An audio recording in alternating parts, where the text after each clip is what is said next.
What's up? It's Willie McGinnis, three-time Super Bowl champion with the New England Patriots, and I'm hanging out with my man Chris Palme, okay? Chris does a podcast, 30 Minutes Live with CDP Podcast, every Wednesday and Friday night on Twitter, Facebook, and his YouTube channel. Make sure everybody tunes in, okay, to my man Chris Palme's podcast. Again, it's every Wednesday and Friday night on Twitter, Facebook, and YouTube. Make sure you guys check him out. Hey, what's up?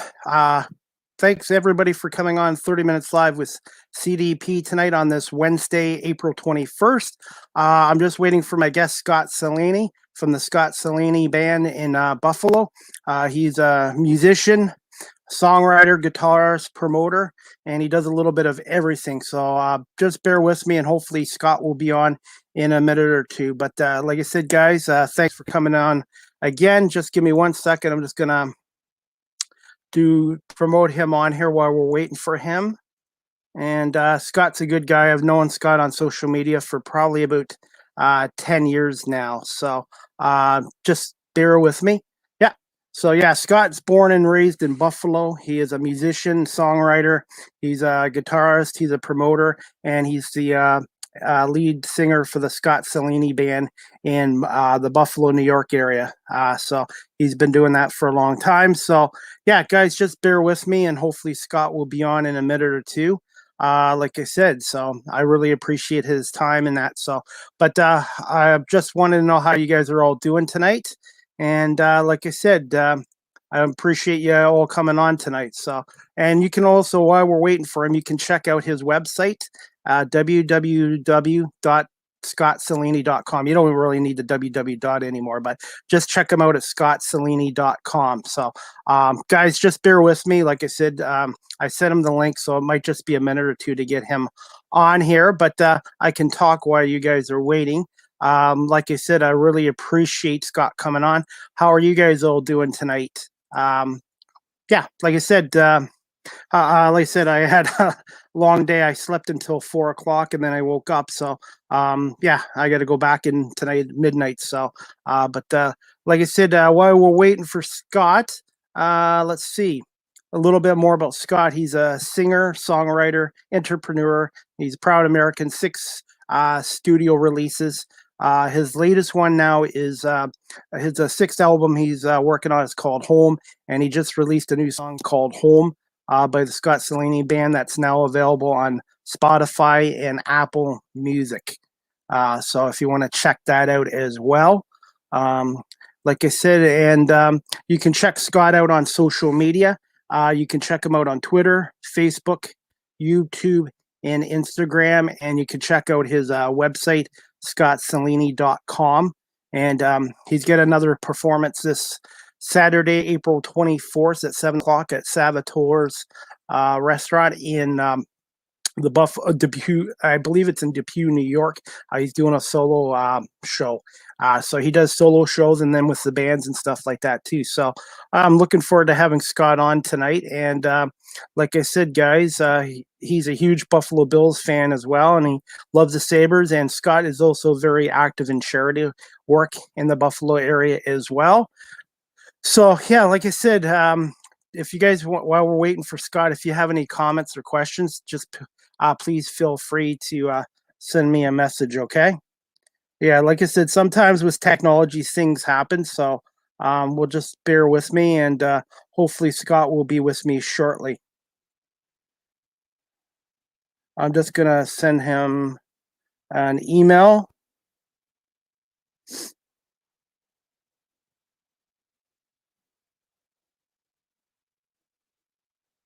If you guys have any questions, everybody just feel free to ask me. Just, yeah, if you want to ask CDP, ask CDP. I know the Sabres have been playing well lately. They're 6-4-2 in their last 12 games. The Detroit Red Wings lost 2 games in a row in Dallas. So the Wings' next game is next Thursday at Little Caesars Arena against Dallas. And the Tigers lost game 1 of the doubleheader today against Pittsburgh 3-2. So Yeah, like I said, guys, I'm just waiting for my guest to come on, so bear with me. And I do have some other sports news to talk about while we're waiting for Scott. The CFL is going to start up August 5th, and I believe it's going to be a 14-game schedule. Normally it's 18, but I think they're going to do 14 games August 5th. And as you guys know, yesterday the Ontario Hockey League has decided to cancel their 2020-21 season completely. So hopefully the OHL can start up in August. Maybe they can do early training camp and extra games by then. And then the Canadian League Basketball League just sent out a release today, guys. Allergies, by the way, so don't worry, I don't have COVID. They sent out a release today, the Canadian League Basketball League. They're going to delay their season until June 24th, I believe now.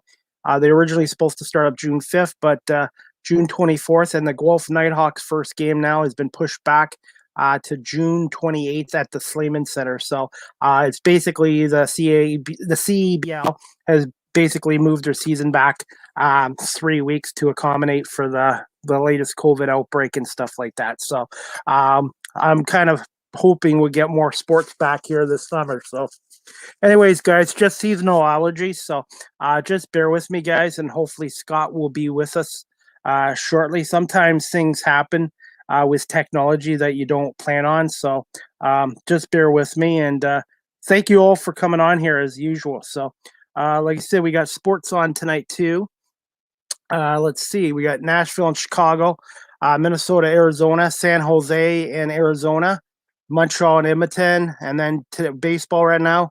Let's see how the Tigers are doing. Oh, the second game's at 6:40. So the Tigers and Pirates play at 6:40 tonight. So, but anyways, guys, like I said, since we're waiting for Scott, anybody wants to ask CDP any questions, please feel free to ask me.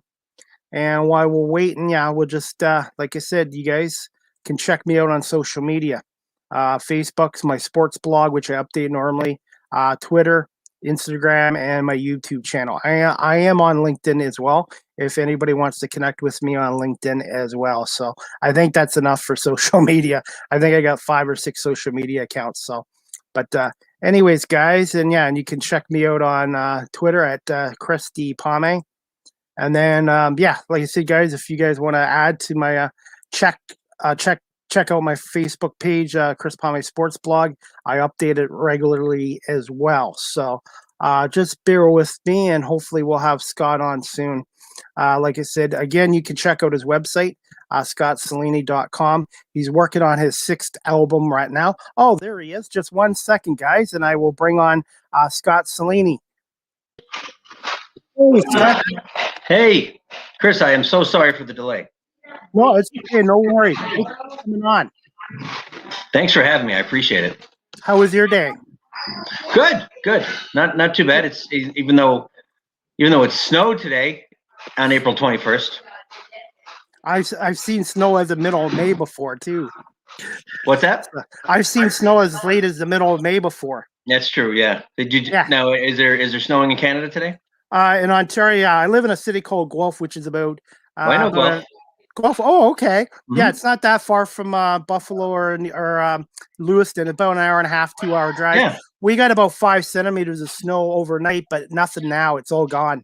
Yeah, it's stopped now, but it's still it's on the ground, but that's okay. It'll be gone sooner. It's going to be 60 degrees here on Friday. Yeah.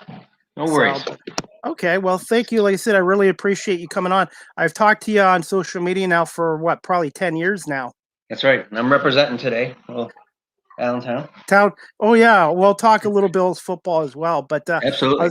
I was going to say, you must be looking forward to the draft on April 29th.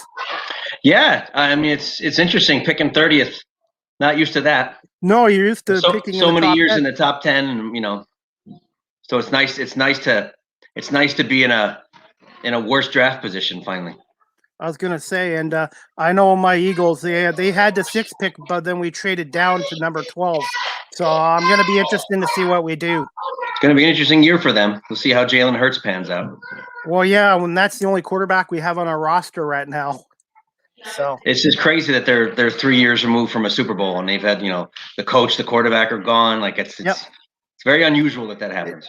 It just shows you how hard it is to win a Super Bowl and then sustain it. Like, I know everybody hates the Patriots, but what they did for the last 20 years is amazing.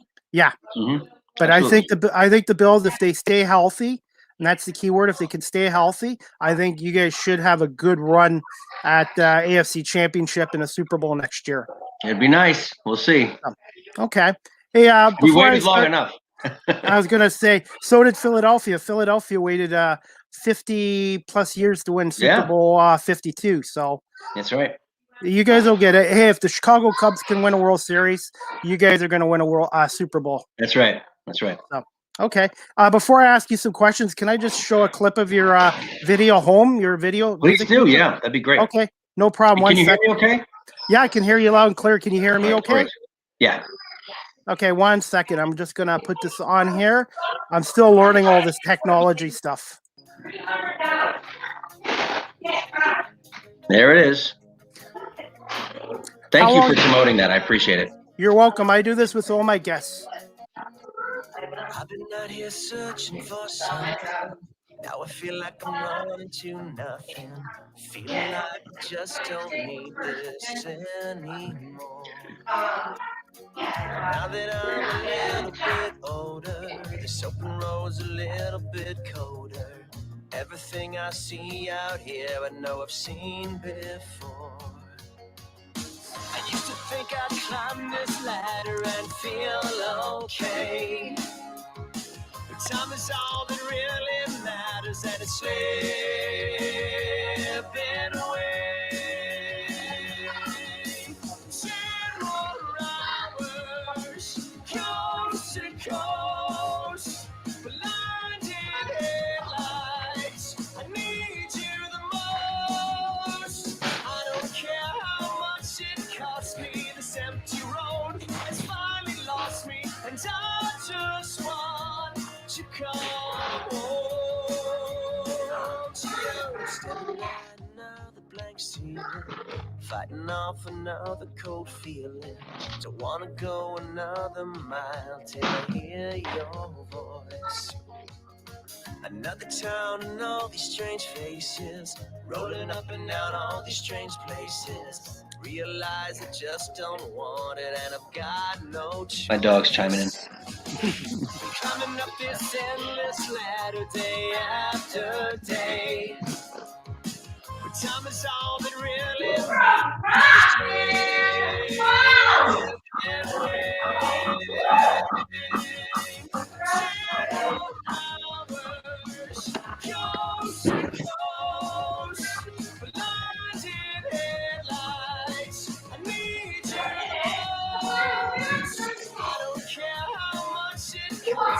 this empty road has finally lost me, and I just want to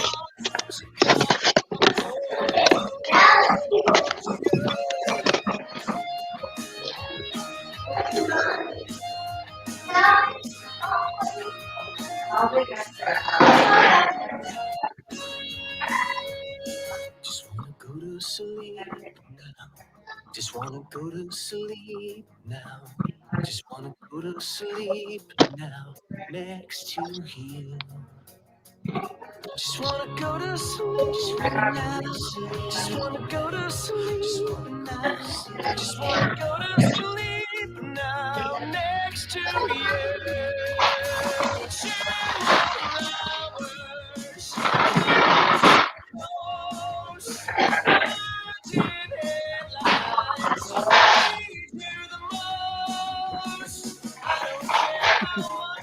hours, me, this empty road has finally lost me, and I just want to come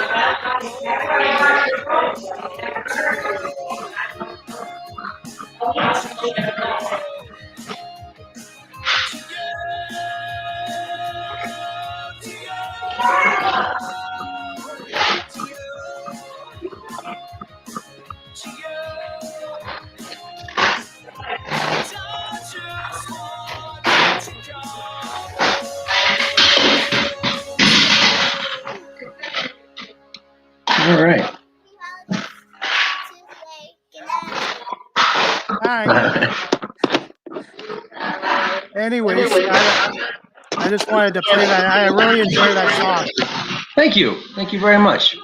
Well, thank you for letting me play the clip. Like you said, I think that was a great song you did. I was gonna say, what inspired you to do that song? Well, I mean, the subject, the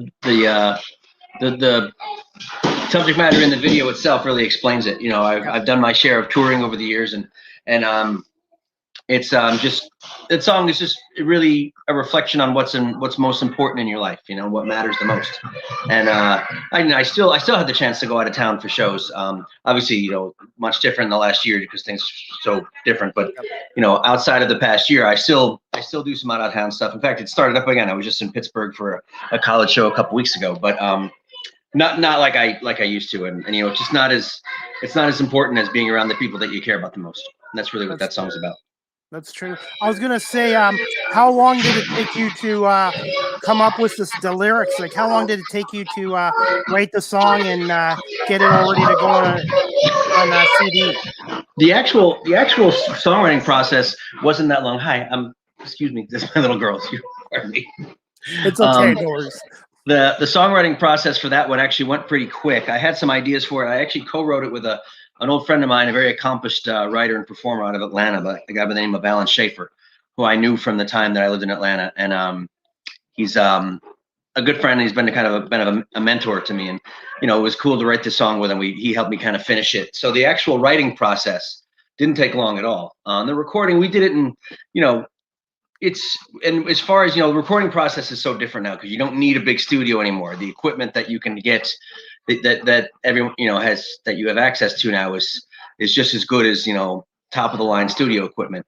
And so I happen to, you know, my keyboard player Matt Young, he engineers and co-produces all the stuff that we do, and he's an amazing engineer. And so I have a great advantage of having someone in the band that could do that. I actually used to do my first few records were recorded in Canada with the producer I worked with in Toronto.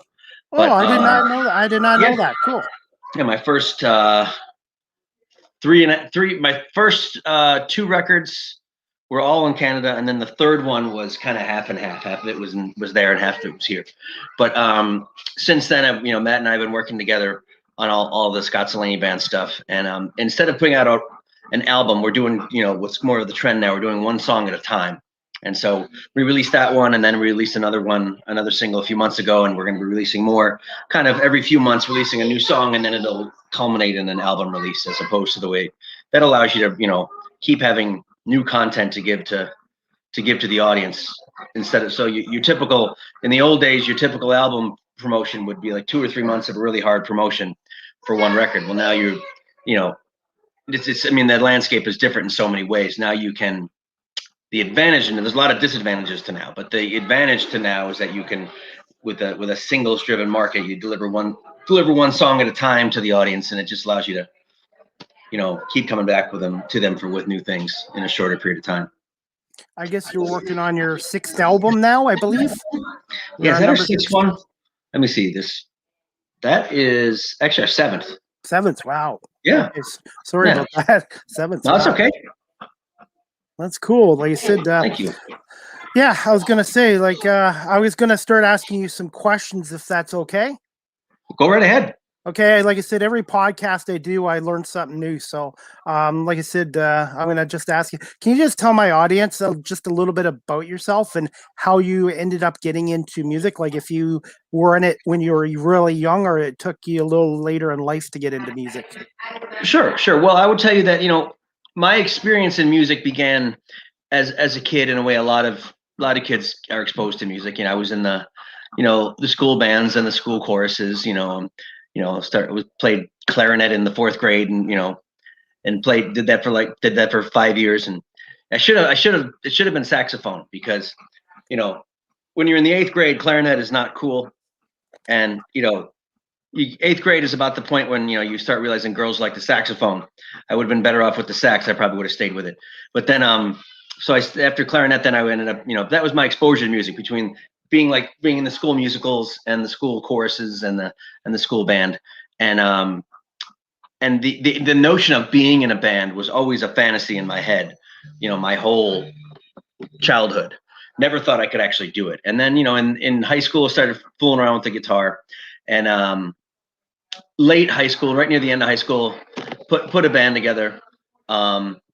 Just it was and your first band, we stunk. We were awful. And but that's that's how you got to start. It's kind of like with comedians. Almost every comedian out there, some of the biggest comedians in the world will tell you that when they first started doing it, they were awful.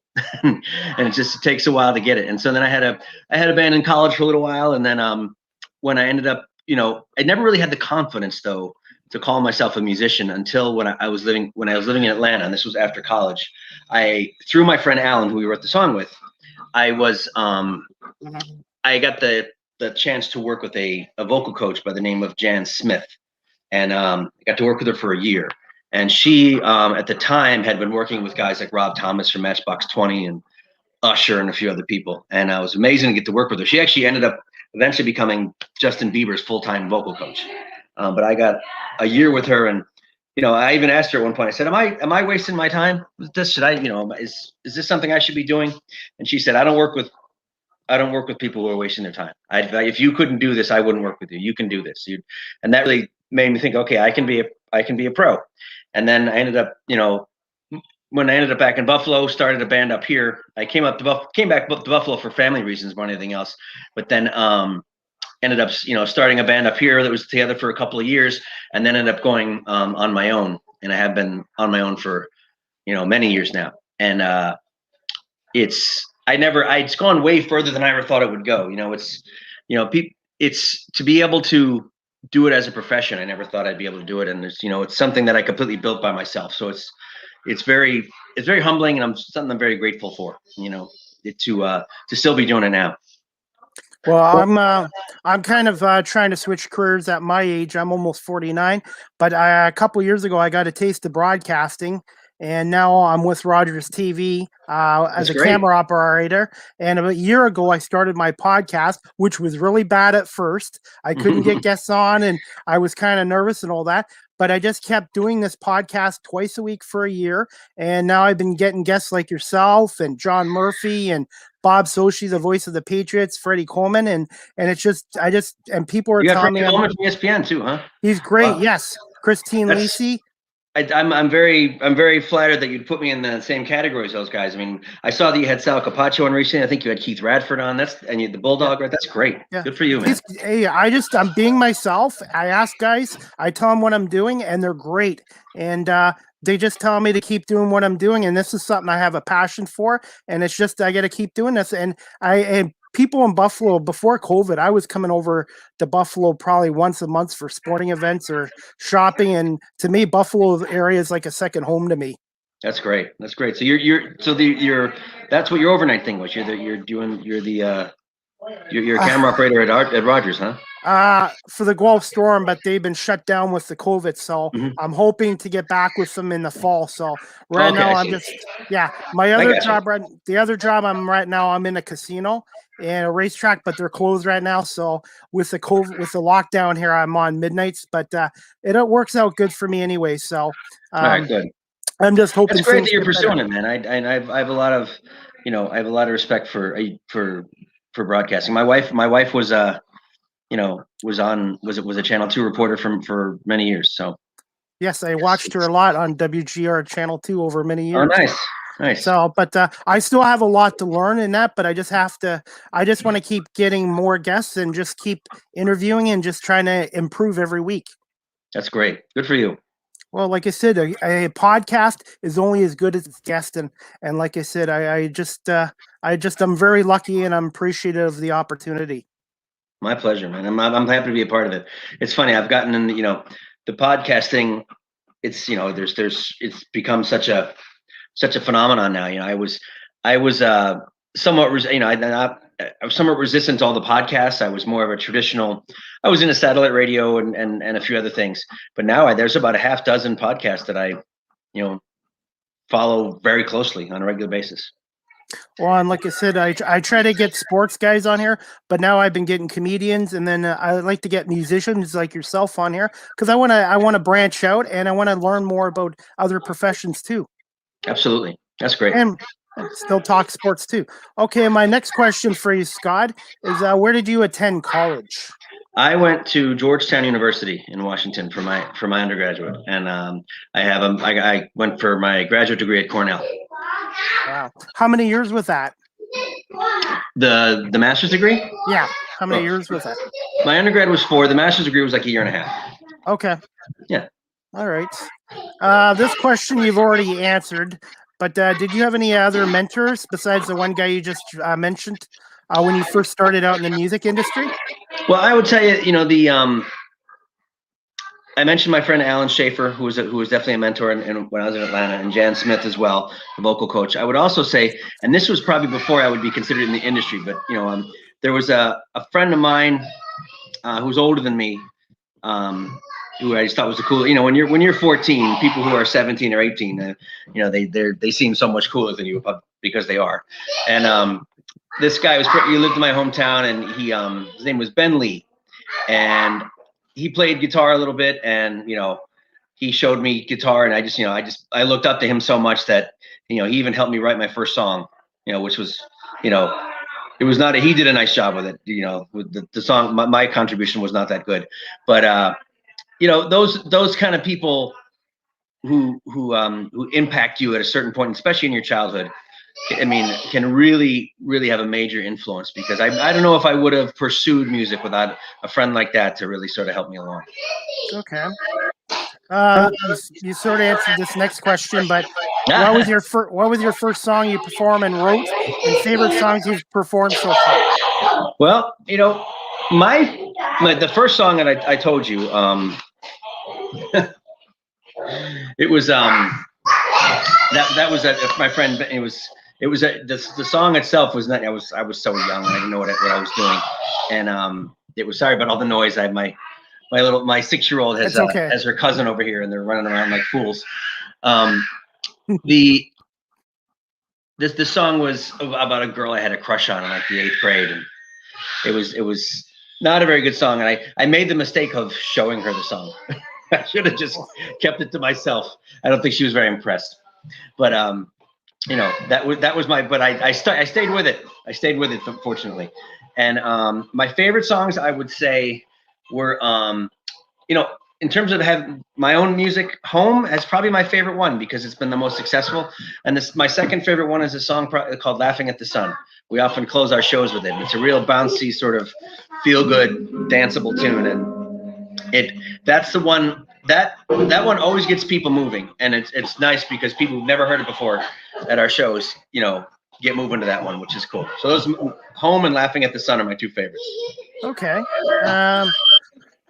The next question I was going to ask you, when did you create your band, and do you remember where you performed your first show at in Buffalo? Okay, yeah.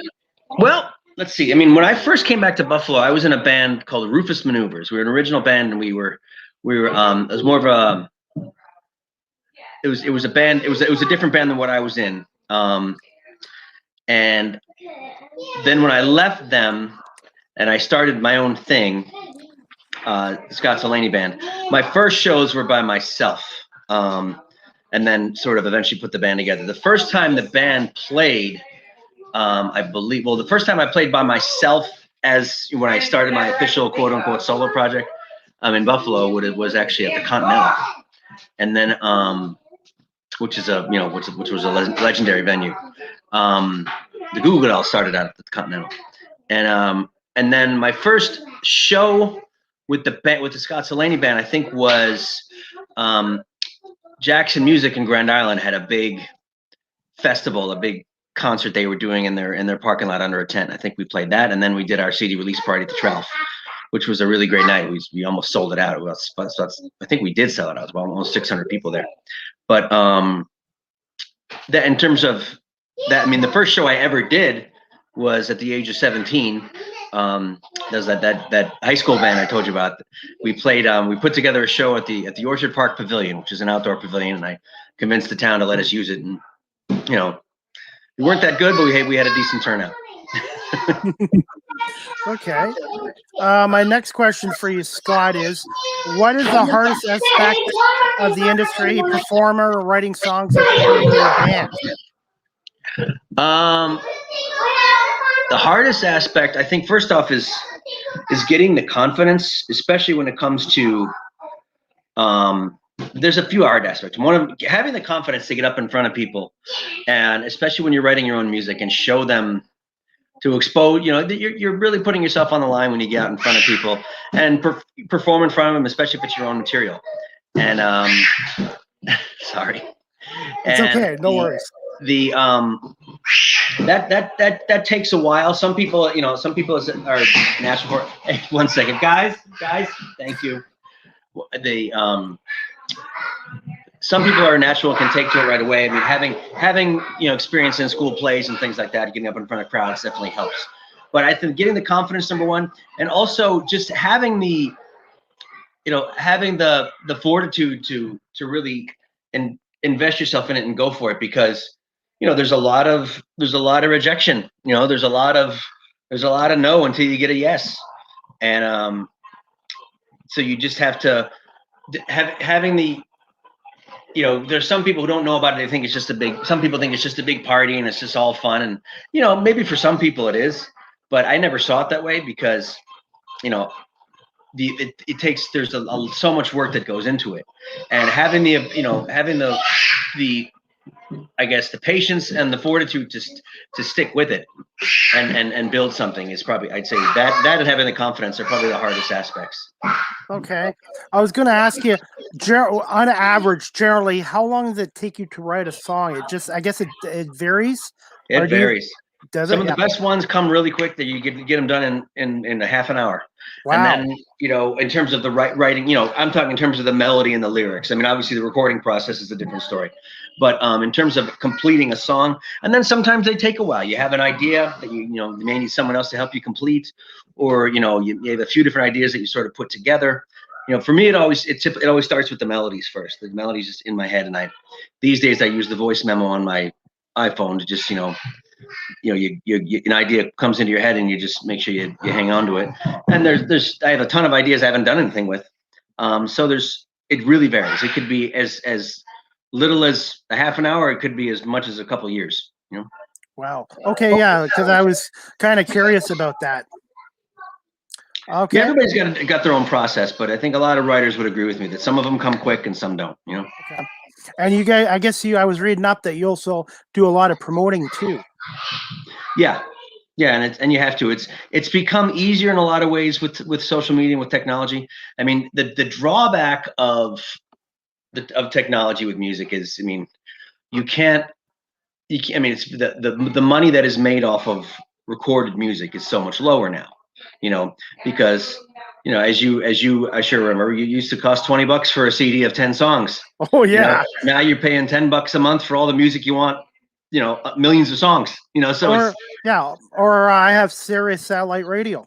Yeah. So it's just it's completely, that part of it's completely changed in terms of, so what the money that is made off of music, the money that's made off of record sales will never be replicated again. I mean, the money that people like, that the best-selling artists of the 50s, 60s, 70s, 80s, and 90s made, that just won't ever happen again. But what's the positive side of the technology is that you can access an audience so much quicker and so much easier. Like, for example, and this happens on local levels or on national and international levels. What's great is, before, when you're promoting a show, you had to call lots of people, you had to email everybody, but you put posters up all over town. You may get out there on the street and hand out handbills to people, and people still do that, and there's still some value to it. But now with social media, with Facebook, Instagram, I don't really use Twitter. I mean, I'm there, but I don't really use it to promote music too much, and I despise Twitter anyway. I think it's awful. But but in terms of Facebook and Instagram, I mean, you can access an audience so much easier. You put a Facebook event together for a show, and you can invite 500 people in 2 seconds, and they all know about it. And so it's much easier in that respect to promote yourself. But it's still a challenge. What's interesting now is, and this is one of the few benefits of the plague is that now that things are opening up again, at least here, I'm sorry that they're not opening up as much for you in Canada, but people are so starved for live music again. You know, Oh yeah, definitely. I've done so many sold out shows in the last few months. It's been crazy. That's great. That's great. Yeah. We did a Tom Petty tribute at Sportsman's Tavern in Buffalo, which is my favorite venue. And we always do well with it, but it sold out in an hour. And then we added a second show on a Monday. And that sold out, a Monday show. So it was crazy. Like people have had it and they want to get back to it. Wow. So, and I don't blame them. I agree. I was going to say, do you honestly think, like you want to get back in person, obviously, and you're doing that now. Do you think the virtual will still be sticking around, or do you think eventually it'll be non-existent? I think it'll be there to a point. You know, for example, I play a lot of colleges. I've been with a college booking agency for a long time now called Neon Entertainment, and they're great. They don't just have music; they have comedy and novelties and game shows and speakers and whatnot. That they service. They're a full service college booking agency, and you know, and for your typical thing is, you know, the campus books you. You go to the campus. You either drive there or fly there, and you know you're paid to be on campus to perform for the students. Now it's been all virtual, and I've done more college shows in the last 9 months than I've done in a long time. I played for the University of Southern California last week from my keyboard player's studio. And, you know, a few months ago, we played for a school in Hawaii. You know, Awesome. It's not the same. I mean, it's very convenient, and, you know, it can make you, you know, it's definitely nice to not have to, you know, to not have to get on a plane and do all that stuff to be able, but at the same time, virtual shows don't compare to live shows in terms of you know the experience that the audience gets and the experience that the performer gets. It's just not the same. But I think it's still going to be there. Like with the colleges, they're like colleges that I've spoken with, they're still figuring out their plan for next year. Like we're not sure yet. We may stick with virtual. You know, I think we're going to see some level of it. It's kind of, if you compare it to what's happening in the corporate world, they've discovered, as you know, I'm sure, that, you know, all these people have been working remotely. Yeah. And now a lot of companies, particularly, I'm sure you could say this, you know, I'm sure companies in Toronto are thinking the same thing that companies in New York City are thinking. We're paying a lot of rent for this commercial real estate. And I don't know if we need it, because all my employees are just as productive from home. So you're going to see some changes. Some stuff's going to be permanent, but for the music industry, I mean, concerts have to come back. You know, there's nothing like going to. I was supposed to take my mom to a Billy Joel concert last year in Buffalo for her 75th birthday. Yeah, and it got postponed, obviously, with the COVID, and it's been rescheduled for this August at New Era Field. But I don't know if I'm going to be able to still cross the border in August, because the border situation is still closed. So I'm just crossing my fingers that by August I'll be able to go over and take my mom to see Billy Joel. I've never been to a live concert yet, so I was looking forward to this. Well, count me in the camp of people who think that the border needs to be open. Enough already. Hopefully Yeah. soon. Hopefully, it's time. Time. It's been a long path. I called 2020, and so far this year kind of a lost year, but I'm just crossing my fingers things get better, because I really look forward to seeing Billy Joel play. And then I hope one day I can come into Buffalo or around Depew, wherever you're from. I live in East Aurora myself, but I mean, I don't live far from the stadium. And I will tell you this, and I don't want to steer this podcast in any kind of in a political direction necessarily, but I don't think lockdowns work. I think you know, some of the most lockdown states in the country have some of the worst numbers in terms of the virus. They don't work, and so it's time to open up. Yeah, I agree. I'm just it's just out of my hands right now, so I'm just hoping. Of course. I'm hoping soon. I agree. It's been hard on everybody. What's been helping me get through this last year is doing these podcasts and just focusing on my guests and talking sports or music or comedians as well. So that's great. If you're into comedy, do you have Netflix? Yes, I do have Netflix. Yes. There's a great series called Comedians in Cars Getting Coffee that Jerry Seinfeld. It's all 15 to 20 minute interviews he does with you know, with countless famous comedians, and it's if you're into comedy, it's pretty cool. I recommend it. Okay, I'll check that out. So I was going to ask you the next question.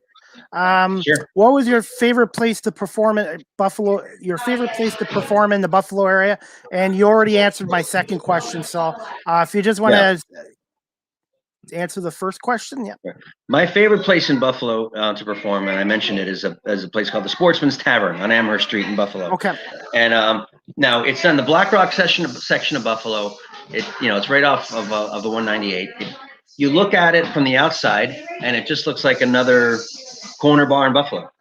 And you go inside, and you all of a sudden it feels like you're in Austin, Texas. It's this great, this 2-level venue. The second level is kind of an amphitheater that opened, and it looks down on the stage from the top. Then you have the first level as well, and the Dwayne and Jay and the Hall family who own it and run it are great people, and they've turned it into such a great destination. I mean, touring acts from all over the world come through there, and some pretty impressive groups, and they're really, really kind to the they're a huge part of the Western New York music community. I love playing there, and people love going there. It sounds great there, and they've really turned it into something. And those guys have really had to fight the good fight. They had to file a constitutional lawsuit with the state of New York, and they won it.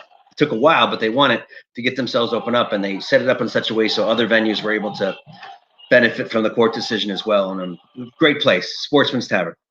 I was going to say, what's the capacity? Normally it's a few hundred. It's not a huge venue. It's owned by maybe between 250 and 300, but now they're at less than 100 until they can get, they got to get until it opens up more. Yeah. But I do have a show there in May though, May 15th. Okay. And you have a show Saturday night in Depew, I believe, at Salvatore's? Yeah, it's just a solo show, not kind of a low-key solo show at Salvatore's. Salvatore's is a real Canadian destination. I haven't been there yet. So no, what's it like?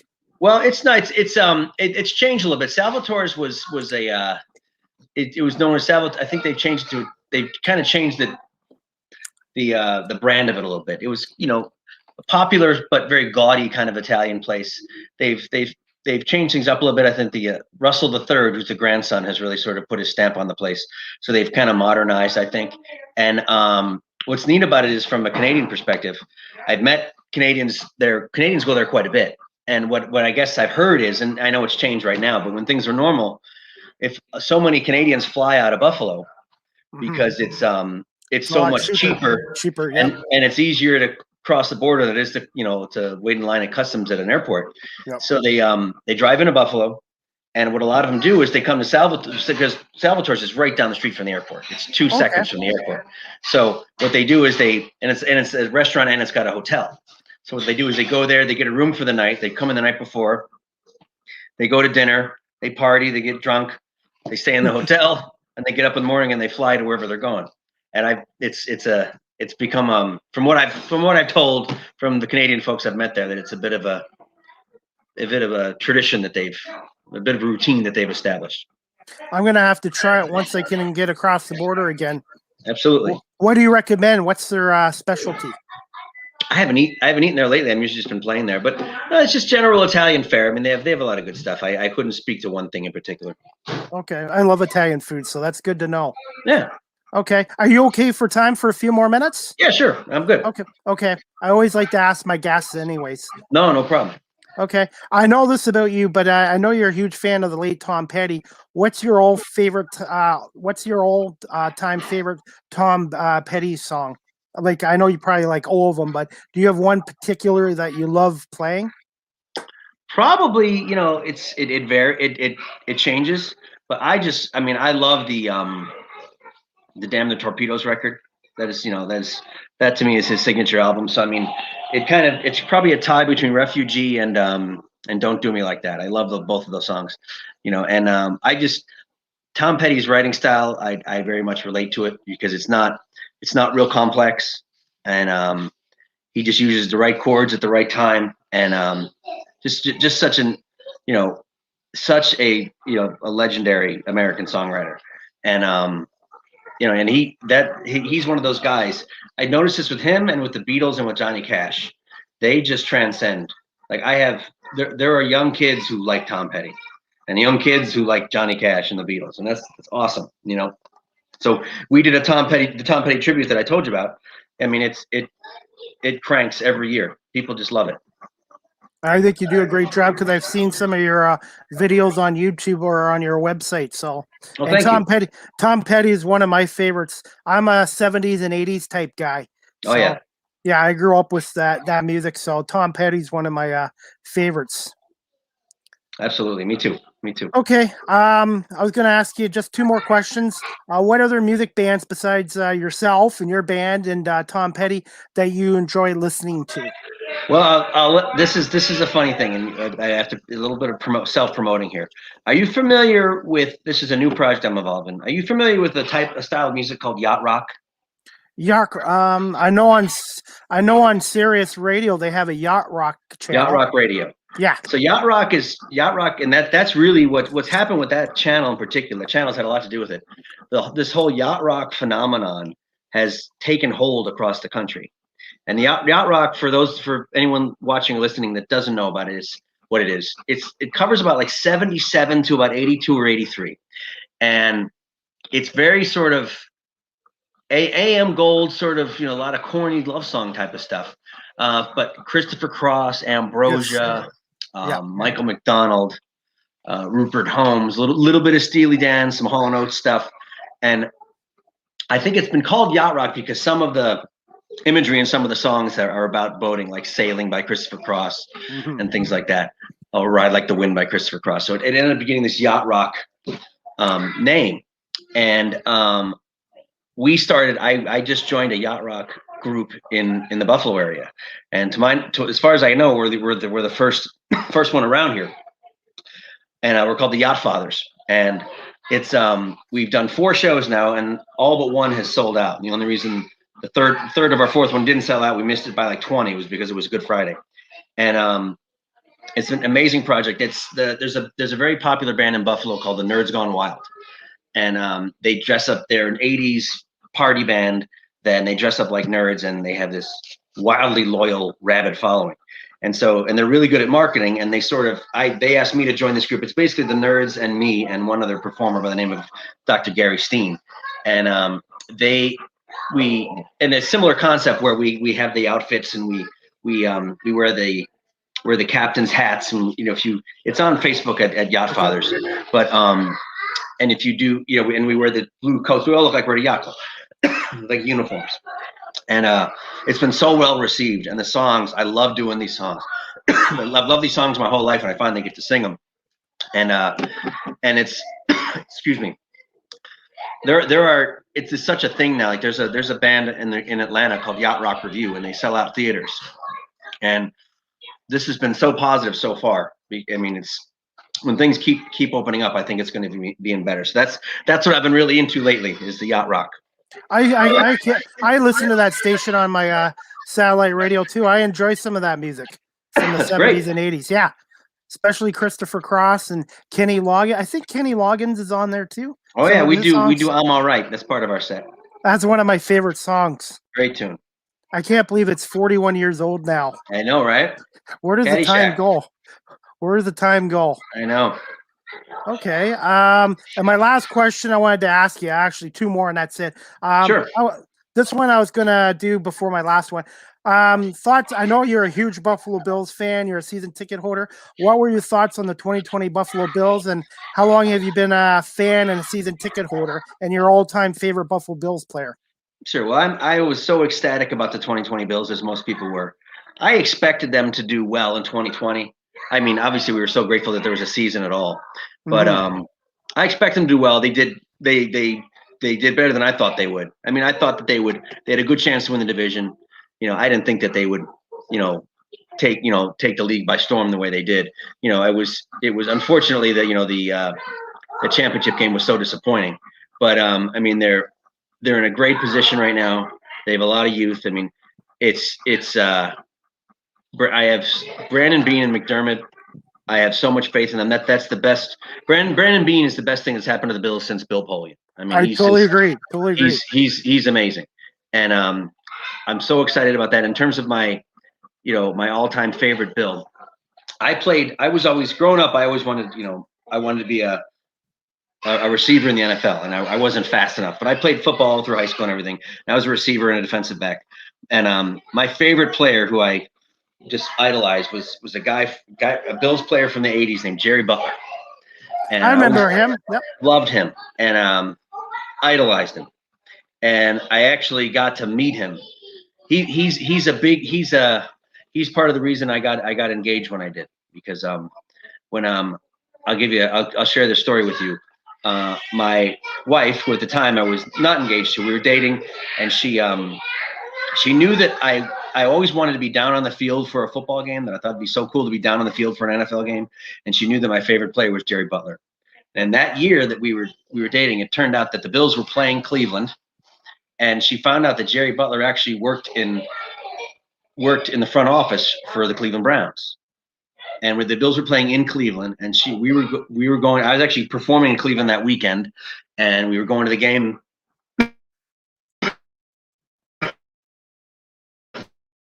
The show.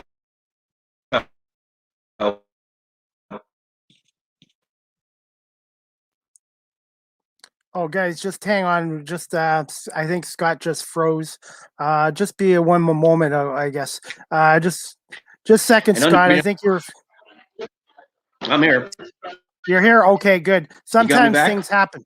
Yeah, things happen sometimes with the internet, technology, and all that stuff. I was looking forward to hearing what you had to say about Jerry Butler. No problem. Where'd you lose me? About meeting Where him in did I get Cleveland. cut off? You were performing in Cleveland, and the Bills were in Cleveland at that time. Yeah, and my wife knew, this is before we were engaged. She knew that Jerry Butler was my favorite player of all time, and she knew that I was always a dream of mine to be down on the field for a game. And which it turned out that Jerry Butler actually worked in the front office for the Browns at the time.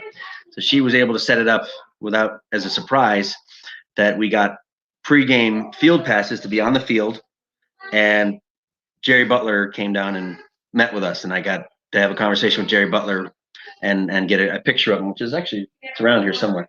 And I remember after that weekend, I'm thinking, all right, well, I'm not going to do any better than this. So I bought a ring. I bought a ring a couple weeks later. I said that was pretty cool that I'm not going to find a better woman than this. I was going to say, that's really cool. Yeah, that's really cool. And I actually met Jerry Butler a number of years ago too, and he signed an autograph for me. I call him the original number 80 in Buffalo. Me too. The original 80. But I was going to say, one of the guys I met from the Bills, Steve Tasker, really nice guy. Great guy. Yeah, and his son plays in the CFL with the Hamilton Tiger Cats, Luke Tasker. Really good kid. He's a really good player too. That's great. My kids and his grandkids are in the same soccer league, and last summer, actually they had soccer in the fall instead of the spring because of the virus, and I happened to be standing next to him, during one of the games, and just struck up a conversation with him. I even asked him, said, "You don't mind talking shop right now, do you?" And he said, "No, I love it." And so we were talking about the Bills, and great guy, really nice guy. His son's first CFL game was at the University of Guelph because the Hamilton Tiger Cats at the time, their home stadium was being demolished. So they played they played one season up here at Guelph at the university here, and Steve came down for the game. He's such a awesome. really humble, down-to-earth guy. And I'll be honest, Scott, everybody from Buffalo and the media and yourself, they've been really great with me, even John Murphy. And it's like, it's just like I said, if I could move to the States any place, I think the Buffalo area would be one of the places I'd look at, because everybody's so friendly and they're so great. I agree with you. We are known as a city of good neighbors, so it's totally it's a great place to live and to have a family, without a doubt. Totally agree. By the way, didn't I see that Marv Levy just got put in the CFL Hall of Fame? I was going to say, and that was long overdue. He won 2 Grey Cups with Montreal in 74 and 77, and he took them to a 3rd Grey Cup, and his record was 43, 31, and 1 in his time in the CFL. He should have been in the CFL Hall of Fame long ago. Yeah. So I agree. So everybody says he didn't win any championships. He did win a couple Grey Cups, and then what he did with the Bills, to me, Marv Levy is one of the best coaches in NFL history as far as I'm concerned. Well, what was nice was that, Brady's last year with the Patriots, had they gone to the Super Bowl that year, Would have they been would have 4 in a row. matched the 4 in a row records. I mean, I've made my peace with the Brady thing. I mean, the guy's so good. It doesn't Yes. bother me anymore. But I didn't want them to have that one. So I was so glad that no one's beaten that one yet. No one's matched that one yet, 4 in a row. No, I don't think you'll ever see it again. 4 years in a row. That's amazing. You know how hard it is? Like the Eagles went to Super Bowl 52-1, and they haven't had a sniff of it since. It's so hard to go to 1 Super Bowl, let alone 4. I think that you're right, Scott. I don't think any NFL team will ever do 4 years in a row again. And if the Patriot dynasty couldn't do it, it's going to be hard. It's going to be hard pressed for anyone else to do it. So we'll see. You know. Definitely. Last question for you, Scott, and I'll let you go. Do you have any advice for those wanting to pursue a career in the music industry? Yeah, I would say, there's a couple things. First off, you have to have a passion for it. You have to really, really love it. It can't just be something. I mean, if you don't really, really love it, then just do it for fun, and have a good time with it. If you want it to be your life, you have to. It has to be part of your soul. You really have to eat, breathe, and sleep music, just in your mind all the time. But also, it's not necessarily. And there's this misconception that there's the rock stars, and then everyone else is a bum. It's just not the case. I mean, first off, a career in music doesn't just have to be you being on the stage. I mean, it could be, you pursuing, a career teaching music, or a career, in the classical realm of things, or in jazz, or there's so many different genres. And on top of that, there are a lot of musicians who make a very good living who aren't big household names, but they've got it dialed in. There's just a lot of opportunity. I have 4 different projects, and they all, it's coming back now, and they all do very well. I have my own original project. I have a wedding project. I have this new yacht rock thing. Plus I have the stuff I do for colleges, and I have, solo and duo shows that I play. And there is so much opportunity, and you can do very well, but you can't treat it like a party. I mean, because then, you got to really take it seriously and be focused. And it's the 10,000 hours that they talk about, to master anything. You just got to put the time in, and every show you do is an opportunity to get better. One show in public is like 10 rehearsals. Okay, I did not know that. And then my comedian friends that I've had on here told me it takes about 7 years for a comedian to get good as well. It takes time. It takes time. Any career you're doing, radio, which is I'm trying to pursue, being a comedian or a musician, it takes time. It's not going to happen overnight. Nope. It's funny because the groups that really or individuals that do break through on the huge levels, it looks like it was overnight, but it almost never is. That group or that individual was probably at it for a long time. I mean, there's letters in the Rock and Roll Hall of Fame in Cleveland addressed to U2's management that say this music will never go anywhere. Wow. There's they have the letter, they rotate what's in the Rock and Roll Hall of Fame, so I don't know if it's in there right now, but they had letters posted addressed to U2's management saying this says this music has no future. So I mean, everybody gets rejected. It's you just have to find your audience, and you have to find your own voice too. Definitely. Anyway, Scott, I want to just say thank you so much for coming on tonight. I should change the name of my podcast to 60 Minutes Live with CDP, because most of my guests I usually talk to for about an hour. So I don't know if that's a good or a bad thing. I think it's a good thing. So I just really appreciate you coming on. Well, it's a great thing, and I apologize for being behind. I'm sorry about that. No, it's okay. No worries. No worries. It happens. Being a parent's a full-time job itself. Oh yeah. Definitely. I was going to say, before you go, you just want to let people know where they can find you on social media. Sure. And stuff like that, and what you're working on next. Sure. You've been kind enough to scroll my site across the bottom there, scottcelani.com, and also Facebook is facebook.com/Scott Celani, and the Instagram is Scott Celani Music. Same thing with Twitter. So those are the and on YouTube. And it's funny. I get more. My videos get looked at more on Facebook than I do on YouTube.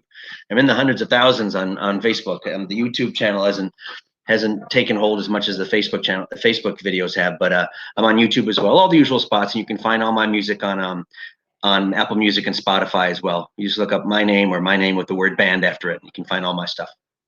Okay, no problem. And I hope maybe in the future, maybe you'll be able to come back on again and talk a little more music and maybe some Buffalo Bills football as well. Absolutely. We got the draft. We got a lot going on. Okay, definitely. Well, thanks a lot, Scott. And I hope you and your family are doing well. And we'll keep in touch with you for sure. Same to you, Chris. Thanks for having me. Thank you so much, Scott. Have a good night. Take care. You too. Take care, bud. Thanks. Bye. Anyways, guys, thank you so much, Scott Celani, for coming on 30 Minutes Live with CDP. I hope you guys enjoyed my interview with Scott tonight. You can check him out on social media again, Twitter, Facebook, YouTube, his YouTube and Instagram. And he's also working on his 7th album right now. And check out his latest song called Home. By the Scott Celani Band, and it's available on Spotify and Apple Music. But like I said, guys, I really appreciate Scott coming on tonight. And I'm going to do my CDP's Business of the Week, if you guys give me 1 second. And this week's Business of the Week is CDP's quote Business of the Week is Stone Road Family Dental since 1984. Dr. Vicky Chan, dental surgeon, DMD, is on 435 Stone Road in Guelph, and you can call her at 519-836-9330. I've dealt with Dr. Chan for probably the last 10 years. She does really good dental work, so if you're looking for a good family dentist, I would recommend going to Stone Road Family Dental, again on 435 Stone Road in Guelph, and you can call them at 519-836-9330. Anyways, guys, like I said, I really appreciate you all coming on here tonight. And my next guest, hopefully, will be, I have another show this Friday, April 23rd, tentatively scheduled for 7 o'clock, with hopefully with Buffalo Bills beat and sideline reporter Sal Capaccio. I just got to hear from him, confirm with him. But that looks like to be my next show this Friday night at 7 o'clock, hopefully with Sal Capaccio. And we'll talk about the NFL draft with Sal, and we'll talk about his Buffalo Bills, the 2020 team, and then what he thinks what's going to happen with the 2021 team as well. So before I go, I'm going to read some comments here, guys. Let's see. Mark Richardson, thanks for watching as always.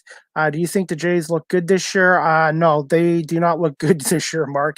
Right now, I think they're 7-10, 7-11. So it's still early and it's only April, but I think they need to get better pitching. Their defense needs to play better, and they need to get George Springer back in the on the lineup offensively and in the outfield. So they need to start turning it around soon. That's to answer your question. And Trevor Spencer, hey, Chris, are you surprised the Nighthawks decided to postpone the season June 28th? I'm not shocked at all, Trevor. There was no way they were going to start up June 8th the way things are here in Ontario. So I think June 28th is more realistic. And I believe the CBLs will stay into a 14-game schedule. So if there is a 14-game schedule, they're only going to play 7 games at the Sleeman Center and 7 on the road. So there won't be 10 each like the normal 20-game season. I think 14 is better than nothing, so 7-7. No, I'm not surprised, Trevor, to answer your question. And June 28th is a little more realistic for that. And for the CFL, I think August 5th is realistic. I think a majority of people hopefully will be vaccinated in the next couple of months. So I'm looking forward to hopefully the CEBL starting up the end of June, hopefully June 28th. For the Nighthawks, I know the league's June 24th, and CFL August 5th. And then we'll cross our fingers that the OHL will start training camp in August and hopefully can start the regular season in September. So it's been a long year and a half without sports and stuff like that. But anyways, guys, I'm going to call it a night. But I just want to say to everybody watching, thank you so much. Again, Scott Celani, great guy. Check out his website, scottcelani.com. Check him out on Facebook as well. And I hope you enjoyed my interview with Scott. And I'm just waiting to hear from Sal Capaccio on an email. And hopefully Sal will be able to still come on this Friday night, 7 o'clock, and talk Buffalo Bills football and the NFL draft that's coming up April 29th to May 1st in Cleveland, Ohio. So before I go, if anybody has any more questions, feel free to ask. If not, I'm going to call it a show. And like I said, guys, I really appreciate everybody tuning into my podcast. And hopefully you guys learned a little bit about Scott Celani tonight and about his career in music and stuff like that. So, all right, you know what, guys, I'm gonna call it a night. But we'll talk to you guys on Friday night, regardless. But we'll cross our fingers that Mr. Sal Capaccio from the Buffalo Bills, WGR 550 in Buffalo, will be able to come on as well. We'll see what happens there. But I'm still working to get some more guests to come on for the end of May as well. So, all right, guys, I'm going to call it a night. So thank you all for watching 30 Minutes Live with CDP, and we'll see you Friday night, hopefully at 7 o'clock. Have a good night, and we'll talk to you soon.